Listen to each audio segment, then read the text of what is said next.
जैसे थोड़ा सा उदाहरण देता हूं, ये माला गल में पहनने की परंपरा कैसे चली।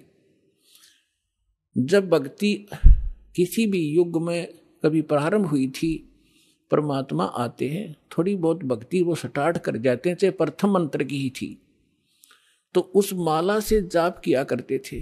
तो पहले क्या करते थे, जे कपड़े वस्त्र इसे होते नहीं थे, माला से जाप किया और माला को आदर के साथ गले में डाल लिया करते। वो लोग दिखावा नहीं था, वो सिर्फ अपना सुरक्षित स्थान और आदरणीय स्थान सीने से लटकी रहती थी, और जब उसकी आवश्यकता पड़ती उसको जब जाप कर लिया करते थे।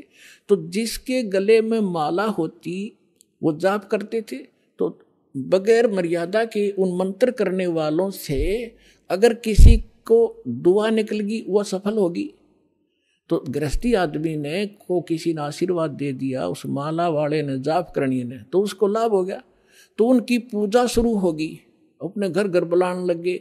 जब यह थोड़ी सी भक्ति डाउन होने लगती है, तो फिर ये पहचान मान ली कि जो गल में माला डाल रहा है ये भगत है और इसकी पूजा सेवा करने से बहुत लाभ हो जाए। तो हम दो भागों में बट गए। तो जो माला डालने दिखता उसको हम भगत और संत मान लेते, उसकी सेवा करते, चरण धोते और उससे थोड़ा बहुत लाभ उसको मिल जाता। अब कैसे, वो तो ऐसा था जैसे एक किसी ने अपने टायर में हवा भर रखी है और उसमें से लाकर दूसरी ट्यूबर दूसरे के टायर में डालता रहे, तो थोड़ी बहुत आ जाएगी, उसका भी काम ना चले पूरा और उसकी खत्म हो जाएगी। तो ऐसे बात बिगड़ती चली गई। तो ऐसे हम इन नकलियों को जो गल में माला डाला करते, प्रारंभ में तो ये भगत थे, फिर मर्यादाहीन होने से अपनी संग्रहित कमाई को यहीं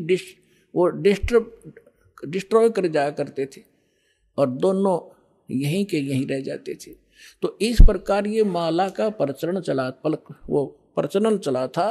तो फिर लोगों ने जब नो देखा कि माला जिसने डाल रखी है उसको भगत मानते हैं, फिर मेरे जैसे पाखंडी ने दो दो डालनी शुरू कर दी।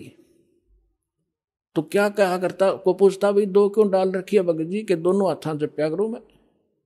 तो उन्होंने सोचा भाई यू और बड़ा भगत होगा तो उसकी और ज्यादा पूजा शुरू होगी।